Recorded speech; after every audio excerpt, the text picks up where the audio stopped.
그리스도의 재림과 천년왕국이라는 제목으로 말씀 함께 나누겠습니다. 요한계시록의 긴 환상은 종국적으로 실제적인 악의 세력 로마 제국의 멸망으로 귀결됩니다. 요한은 환상을 통해 이미 이를 목격한 증인입니다. 그러므로 계시록 4장부터 시작되는 모든 환상은 18장에서 마무리되는 로마 제국의 멸망을 중심에 두고 해석해야 합니다.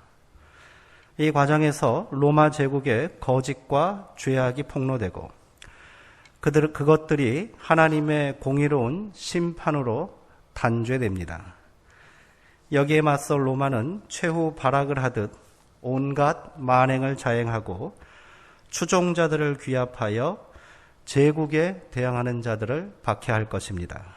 그러나 폭력과 약탈, 박해와 거짓으로 세워진 로마 천년의 역사는 단 하루 만에 신기루처럼 사라지고 맙니다. 요한계시록을 읽을 때 우리가 주의해야 할 점은 이러한 역사적 맥락에서 본문을 들여다보아야 한다는 사실입니다. 계속해서 이어지는 환상과 수많은 비유, 상징들 속에 숨겨져 있는 현실의 이야기를 찾아야만 한다는 것입니다. 요한은 허무맹랑한 이야기를 교회에 전한 것이 아닙니다.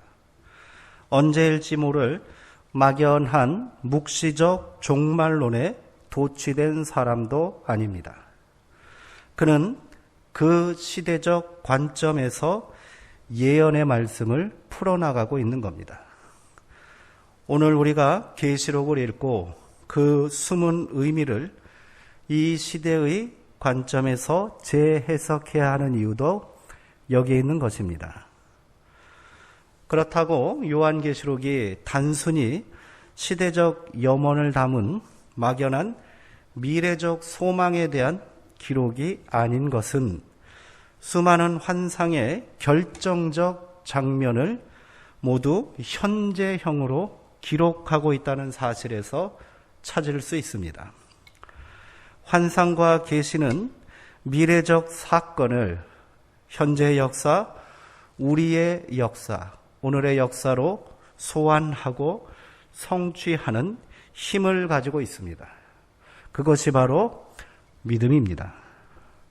믿음이란 바라는 것들의 실상이요 보이지 않는 것들의 증거라고 했던 히브리서 기자의 고백처럼 인간의 역사는 보이지 않는 하나님의 섭리 가운데 진행되고 있으며 궁극적인 믿음의 승리를 향하고 있음을 반드시 기억해야 할 것입니다. 이제 긴 환상의 끝이 보입니다. 요한은 새로운 국면의 환상을 기록하기 시작합니다. 11절의 말씀을 한번 다시 읽어볼까요? 또 내가 하늘이 열린 것을 보니 보라 백마와 그것을 탄 자가 있으니 그 이름은 충신과 진실이라. 그가 공의로 심판하며 싸우더라. 아멘. 요한은 또 한 번 하늘이 열리는 환상을 보게 됩니다. 계시록에서 하늘이 열리는 환상은 2번 등장합니다. 종말 환상이 시작되는 4장에서 요한은 하늘이 열리고 이리로 올라오라 라는 음성을 들었습니다. 그렇게 하늘로 올라간 요한은 하나님의 천상 보좌를 보게 되었고 어린 양의 손에 들린 7개의 인으로 봉해진 두루마리 책이 하나씩 펼쳐지는 장면을 목격했지요. 지금까지의 환상은 이 장면의 연장선 안에 있는 것입니다. 이제 요한은 2번째 하늘이 열리는 환상을 통해 새로운 계시의 국면을 증언하기 시작합니다. 첫 번째 하늘 환상은 역사적 맥락에서 일어나는 사건이라고 한다면 2번째는 역사를 초월하여 존재하시는 하나님의 섭리의 관점에서 일어나게 될 사건들입니다.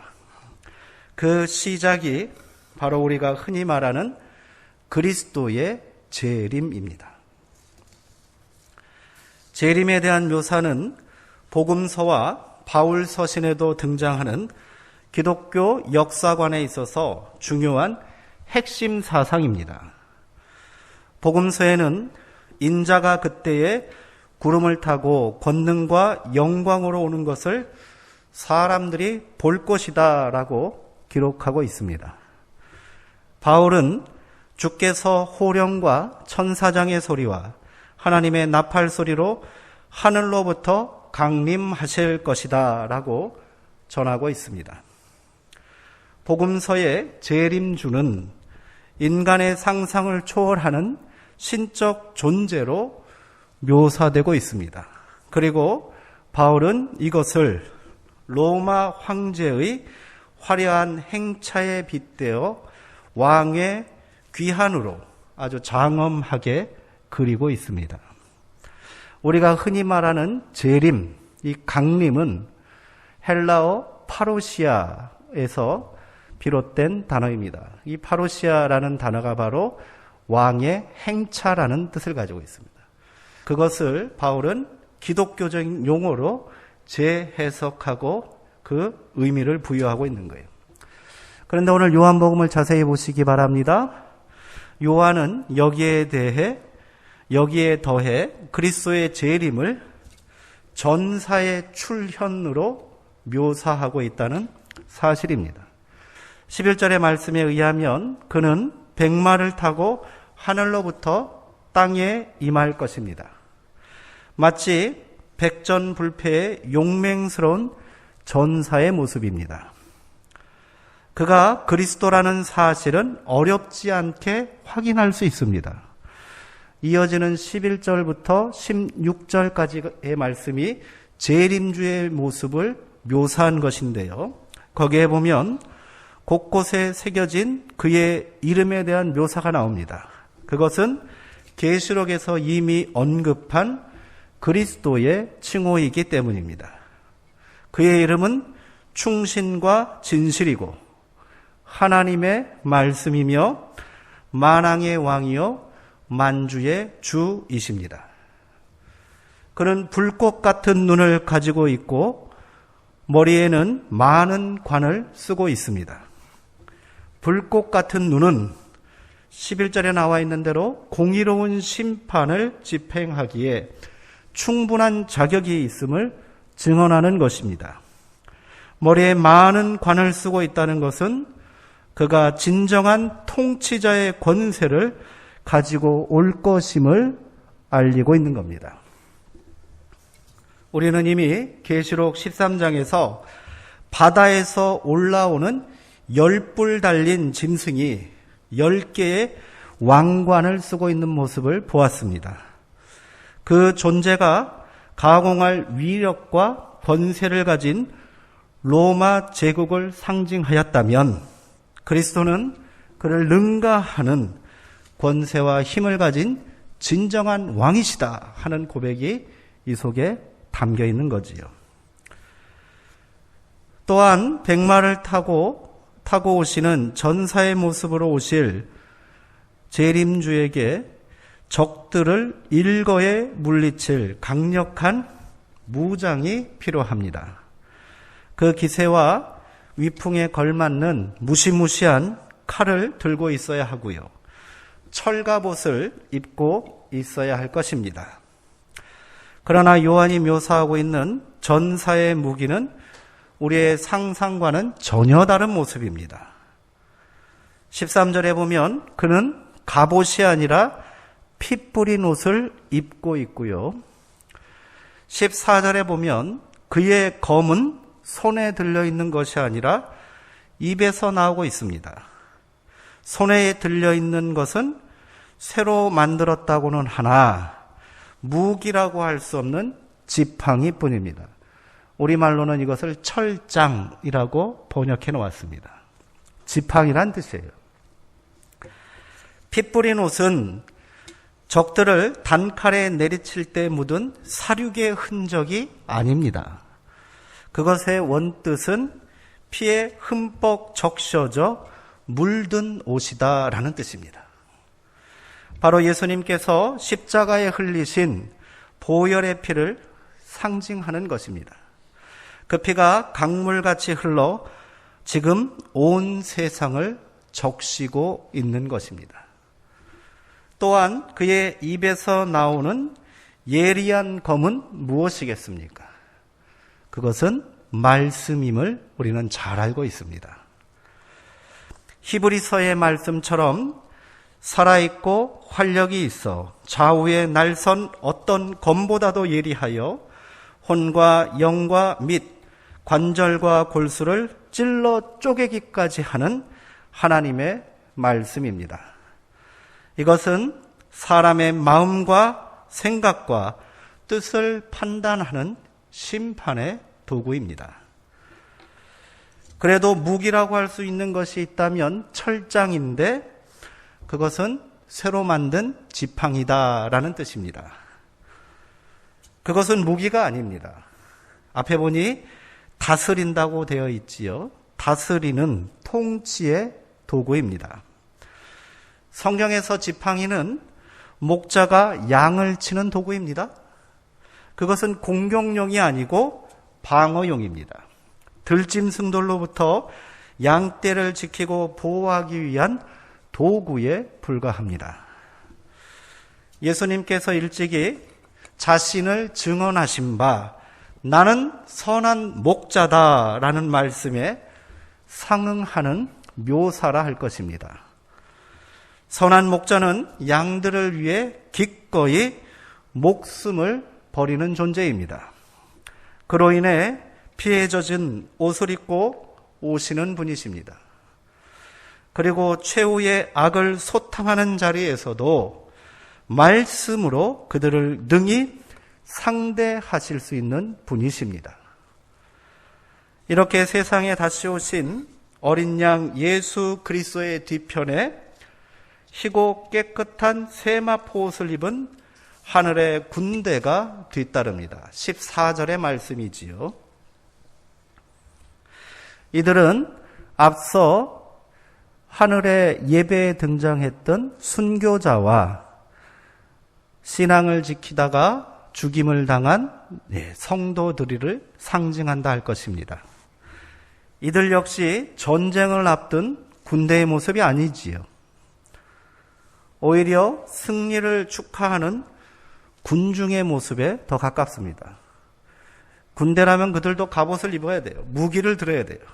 근데 그들은 아무런 무장도 하지 않고 있습니다. 그들은 희고 깨끗한 세마포 옷을 입고 있다는 겁니다. 결론적으로 이 전쟁을 통해 아마겟돈에 모인 온 천하의 왕들은 최후를 맞이할 것입니다. 그리고 그 배후에 그동안 숨어 있었던 사탄과 그의 졸개들은 사로잡혀서 무저갱에 결박될 것입니다. 우리는 계시록의 말씀에서 강한 전사로 묘사된 예수님의 모습에서 죽음으로 폭력에 항거하신 온유하고 겸손하고 선하신 평화의 왕을 발견해야 합니다. 이 사실은 매우 중요합니다. 이것이 우리가 성경적인 종말의 이해, 그리스도의 재림을 이해하는 단초가 되는 겁니다. 이것은 본질적으로 전쟁이라 할 수 없는 이유는 사탄은 이미 하늘 전쟁에서 패한 존재입니다. 13장에 보면 하늘의 용이 천사장 미가엘에게 패하고 땅으로 쫓겨났다는 기록이 있지요. 그러므로 주의 재림은 전쟁이 아닌 땅으로 도주한 사탄과 그를 추종하는 패잔병들과 같은 존재들을 소탕하는 것이다. 심판하고 판결하는 것이다. 이렇게 이해하는 것이 옳습니다. 이어지는 17절부터 21절까지가 흔히 말하는 아마겟돈 전쟁입니다. 이제 요한은 재림주의 등장과 함께 전개될 최후의 전쟁, 그 결말을 보게 됩니다. 제국의 멸망 직전 개구리와 같은 더러운 영에 이끌려 아마겟돈에 모인 온 천하에서 모여든 왕들의 최후입니다. 탁월한 이야기꾼이라면 이 최후 전쟁의 장면을 드라마틱하게 묘사했을 것입니다. 영화나 소설 같은 것을 한번 상상해 보세요. 아마겟돈에 집결한 악마의 군대가 얼마나 엄청난 숫자이고 그 위세가 얼마나 대단한지를 보여줘야 합니다. 그리고 혈혈단신으로 적들을 괴멸시키는 백마를 탄 용감무쌍한 장군의 전투 장면을 묘사해야 합니다. 자, 그런데 오늘 본문은 어떠합니까? 도저히 응징할 수 없고 감당할 수 없는 거대한 폭력 집단을 응징하는 데 오는 쾌감이 없습니다. 스펙타클한 것이 전혀 없는 거예요. 그러나 그 또한 또 다른 폭력을 정당화하는 것이기에 성경은 이를 용인하고 있지 않습니다. 전쟁 장면이 없어요. 계시록에는 그 모습이 처참한 결말로 마무리되고 있다고는 하지만 그 과정의 폭력성은 철저하게 배제되어 있습니다. 우리는 은연중에 이 장면에 이르러서 폭력적인 장면, 아주 쾌감을 주는 악을 응징하는 그런 장면을 기대할 수도 있습니다. 성경은 그런 것들을 전혀 묘사하고 있지 않다는 겁니다. 전쟁터에 참혹하게 널려있는 적들의 시체는 공중을 나는 새들의 먹잇감이 되고 맙니다. 그렇게 종말을 맞이한 자들은 18절에 보니 왕들과 장군들과 장사치들과 자유인들과 종들과 큰 자나 작은 자들입니다. 사탄의 꼬임에 빠져 제국의 폭력과 착취를 통해 이익을 누렸던 자들이고요. 그 악마적 질서와 우상숭배에 참여했던 자들입니다. 이 최후의 심판을 통해 드디어 최후 전쟁을 주도한 짐승이 잡히고요. 거짓 선지자들도 함께 잡혀서 산채로 유황불 못에 던져지게 된다고 20절 말씀에는 기록되어 있습니다. 이것이 주의 재림과 최후 심판의 무대가 될 아마겟돈 전쟁의 결말입니다. 여기서 우리가 반드시 기억해야 할 것은 이 전쟁이 폭력으로, 힘으로 폭력을 진압하는 피해 대결이 아니라는 사실입니다. 그것은 믿음의 승리이고 인내로 신앙을 지킨 성도들의 고귀한 희생의 결과이며 충신과 진실, 즉 신실하시고 참되신 분이라는 이름으로 이 땅에 오신 어린 양 예수 그리스도, 십자가 죽음을 통한 의의 승리입니다. 이를 가능하게 한 것은 모두 영원토록 신실하신 하나님의 말씀 때문입니다. 우리는 계시록의 수많은 환상을 통해 그동안 아주 비참하고 몸소리 쳐질 정도의 충격적인 참상의 모습들을 보아왔습니다. 그러나 이를 다시 한번 상기해 보면 그것들은 하나님의 심판의 결과이긴 하지만 하나님께서 직접 행하신 살육과 폭력이 아니었습니다. 악이 스스로 괴멸해가는 과정이고요. 그 비참한 최후의 모습입니다.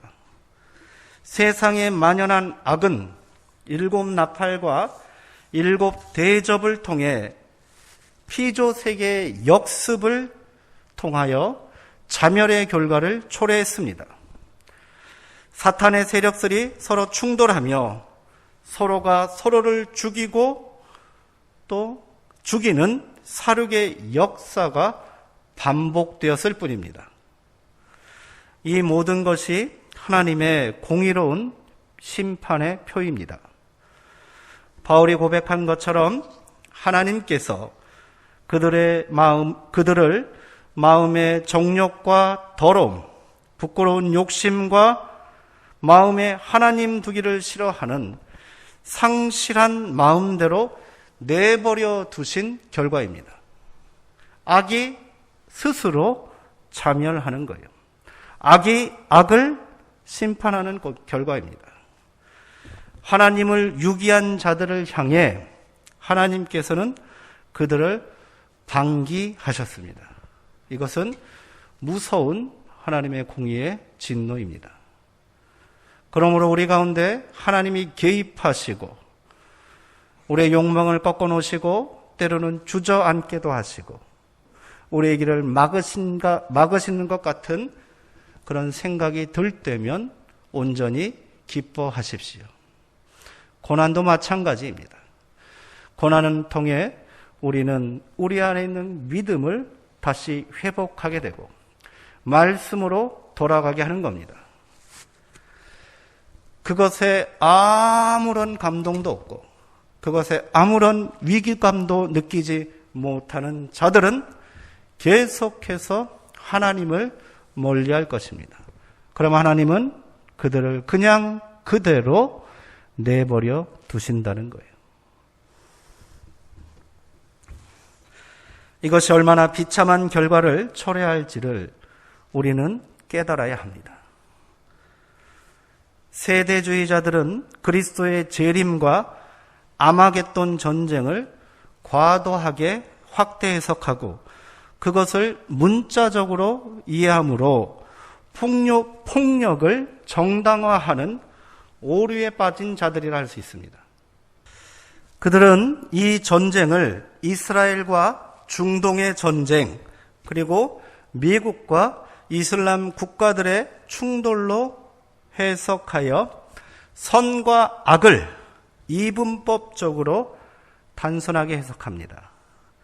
그 결과 폭력을 정당화하고요. 심지어 핵무장을 용인하고 아마겟돈 전쟁에는 핵전쟁이 필연적으로 일어나야 하는 사건으로 기정사실화한다는 거예요. 우리가 아마겟돈 하면 떠오르는 그런 이미지가 이런 무시무시하고 참혹한 전쟁을 먼저 떠오르는 이유가 세대주의의 영향을 직간접적으로 우리도 받고 있었기 때문임을 기억해야 합니다. 극복해야 해요. 잘못된 성경 해석입니다. 위험한 생각입니다. 철저하게 배격해야 할 사상입니다.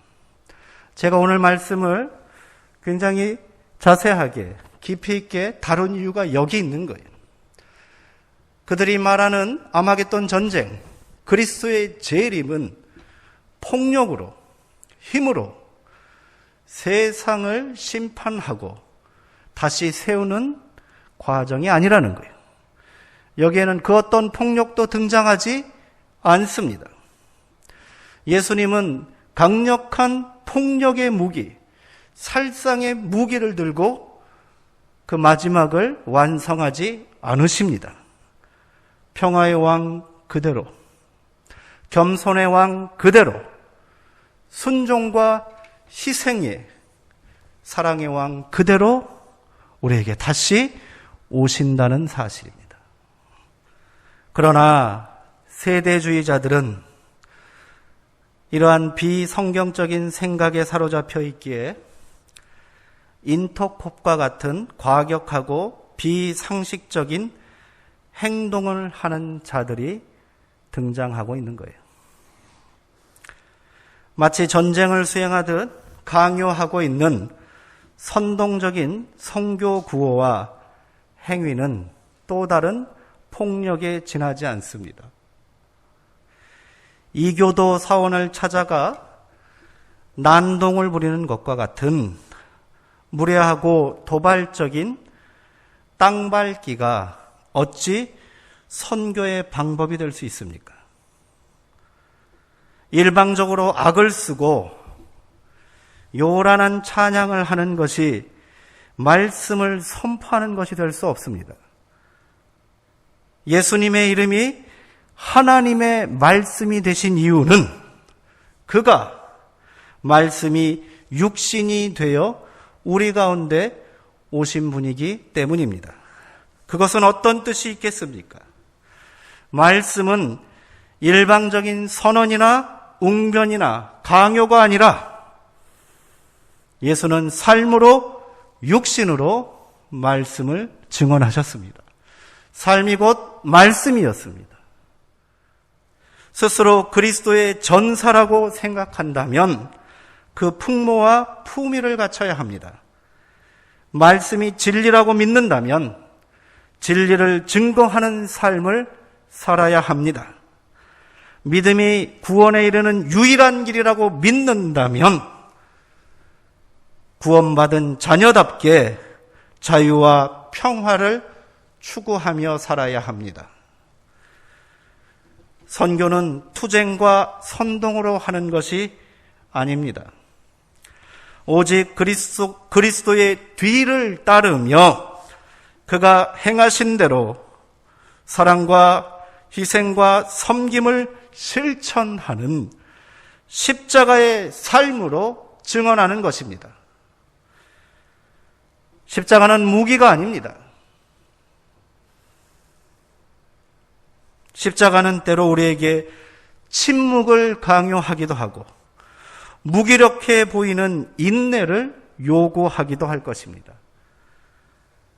그러나 그 침묵과 인내가 하나님의 뜻을 이 땅에 성취하는 믿음의 표이며 구원의 방법이기에 역설적으로 십자가는 하나님의 뜻을 적극적이고 구체적으로 우리의 삶 가운데 응답하는 힘이 되는 것입니다.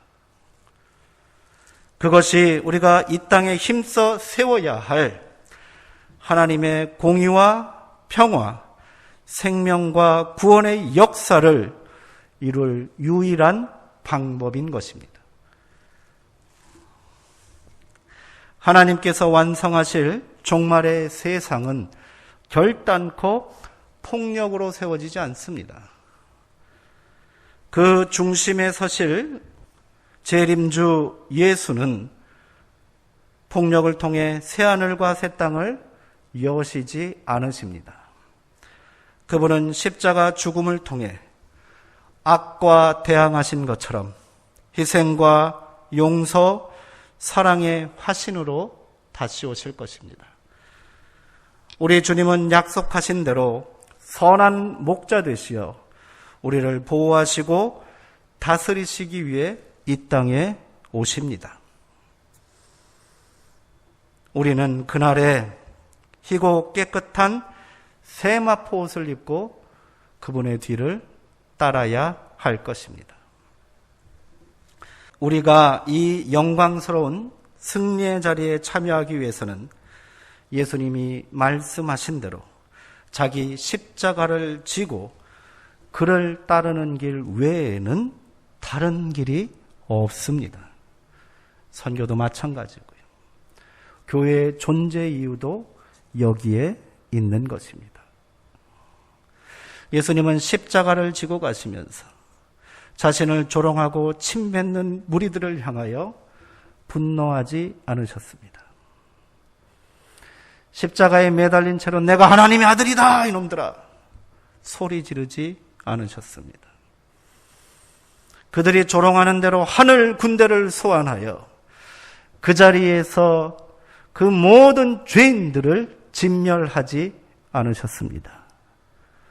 무기력하게 마치 도살장에 끌려가는 어린 양처럼 침묵하심으로 십자가를 감당하셨습니다. 그것이 하나님의 방법입니다. 그것이 예수의 길입니다. 교회는, 그리스도인은 그 길을 따르는 자들인 줄 믿으시기 바랍니다. 이것이 신약 성경 전체를 관통하는 기독교 세계관의 핵심 사상입니다. 그리스도인들은 이 땅의 모든 폭력에 저항해야 합니다.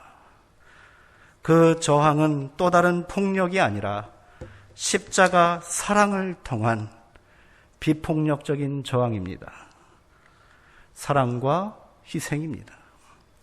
그렇게 그날을 깨어 기다리는 성도들은 이 땅에 희생과 사랑과 평화의 사도로 살아가야 합니다. 이 믿음을 지키기 위해 우리도 강력한 무기를 이미 가지고 있습니다. 그것은 모든 불의와 일체 거짓을 깨트리는 하나님의 말씀입니다. 다시 말씀으로 돌아가야 합니다. 기도하시겠습니다. 공의의 하나님, 하나님께서는 마지막 때를 준비하시고 그날에 우리 주님 세상에 다시 오시는 줄 우리가 확실히 믿나이다. 그러나 그날은 파괴가 아니고 보복이 아니고 피 뿌리는 전쟁과 폭력이 아니고 이미 우리 가운데 오신 예수님께서 십자가를 통하여 세상의 모든 불의와 죄악들을 깨트리시고 승리하신 그 모습 그대로 사랑으로, 겸손으로, 온유함으로, 평화로 다시 오시게 될 줄 믿습니다. 우리는 그날을 기억하고 기다리는 깨어있는 자들입니다. 그날에 우리도 하늘에 있는 뭇 성도들과 함께 희고 깨끗한 옷을 입고 주님의 뒤를 따르는 자들이 되게 하여 주시옵소서. 이제 우리가 다시 주님께서 명하신 자기 십자가를 지고 나를 따르라는 명령에 순종하며 세상으로 나아가게 하여 주시옵소서. 말씀이 육신이 되신 그 모습 그대로 우리도 말씀이 삶이 되게 하여 주시옵시고 사랑의 증거 되게 하시며 생명의 약속으로 우리의 삶 가운데 증언되게 하여 주시옵소서. 예수 그리스도의 이름으로 기도하옵나이다. 아멘.